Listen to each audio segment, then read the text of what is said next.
नमस्कार मंडळी, सुप्रियाज किचन आणि लाईफस्टाईल या चॅनलवरती तुमचे स्वागत आहे। आज आपण सुरमई फिश फ्रायची रेसिपी पाहणार आहोत। त्यासाठी इथे आपण सुरमई घेतलेली आहेत आणि ते स्वच्छ पाण्याने धुवून घ्यायचे आहेत। यावरती थोडंसं लिंबू टाकून हे पुन्हा आपल्याला स्वच्छ पाण्याने धुवून घ्यायचं आहे। आता इथे आपल्याला मसाला बनवून घ्यायचा आहे। त्यासाठी आपण एका वाटीमध्ये इथे आलं लसूण पेस्ट घेतलेली आहे। त्यामध्ये थोडीशी हळद घालायची आहे। त्यानंतर लाल मिरची पावडर घालायची आहे। त्यानंतर धने जिरे पूड जी असते ती घालून घ्यायची आहे आणि थोडासा गरम मसाला यामध्ये घालून यामध्ये चवीनुसार मीठ घालून आपल्याला हे व्यवस्थित मिक्स करून घ्यायचं आहे। तुम्ही या चॅनलवरती नवीन असाल आणि तुम्ही चॅनल अजून सबस्क्राइब केलं नसेल तर नक्की सबस्क्राइब करा आणि त्याच्या साईडला जे बेल आयकॉन आहे ते क्लिक करायला विसरू नका, म्हणजे मी जेव्हा नवीन व्हिडिओज अपलोड करते त्याचे नोटिफिकेशन तुम्हाला नक्की मिळतील।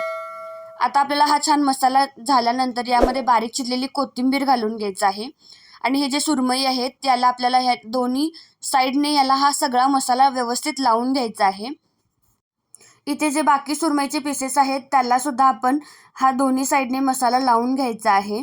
तुम्ही हा व्हिडिओ अजून लाईक केला नसेल तर नक्की लाईक करा, कारण तुमचा एक लाईक माझ्यासाठी खूप प्रोत्साहन देणारा असतो। आता याला छान मसाला लावून झाल्यानंतर आपल्याला हे मॅरिनेट करून घ्यायचं आहे।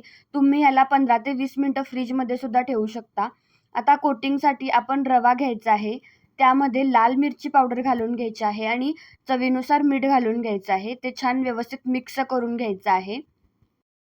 तुम्ही हा व्हिडिओ अजून लाईक केला नसेल तर नक्की लाईक करा, कारण तुमचा एक लाईक माझ्यासाठी खूप प्रोत्साहन देणारा असतो आणि तुमच्या प्रतिक्रिया काही असतील तर ते मला कमेंटमध्ये देण्यास अजिबात विसरू नका।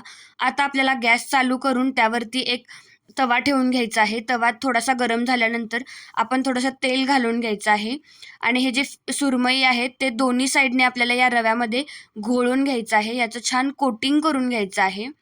दोन्ही साईडने आपल्याला हे थोडंसं असा रवा यावरती घालून तो थापून घ्यायचा आहे, म्हणजे ह्याला छान रवा लागला जातो।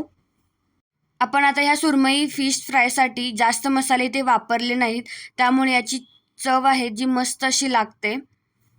तुम्ही या चॅनलवरती नवीन असाल आणि तुम्ही चॅनल अजून सबस्क्राईब केलं नसेल तर नक्की सबस्क्राईब करा आणि त्याच्या साईडला जे बेल आयकॉन आहे ते क्लिक करायला विसरू नका, म्हणजे मी जेव्हा नवीन व्हिडिओज अपलोड करते त्याचे नोटिफिकेशन तुम्हाला नक्की मिळतील। आता आपल्याला ह्या तेलामध्ये ही सुरमई छान फ्राय करून घ्यायची आहे।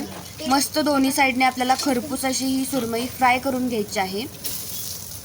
आता एका साईडने आपल्याला ही छान सुरमई फ्राय झाल्यानंतर दुसऱ्या साईडने सुद्धा याला फ्राय करून घ्यायचं आहे आणि साईडला थोडीशी आपल्याला तेल सोडून घ्यायचं आहे। पाहू शकता तुम्ही किती छान असा कलर आलेला आहे आणि कोटिंग सुद्धा किती छान दिसत आहे। तर अशा तऱ्हेने ही सुरमई फिश फ्राय ही रेसिपी तयार झालेली आहे आणि ती खाण्यासाठी तयार आहे।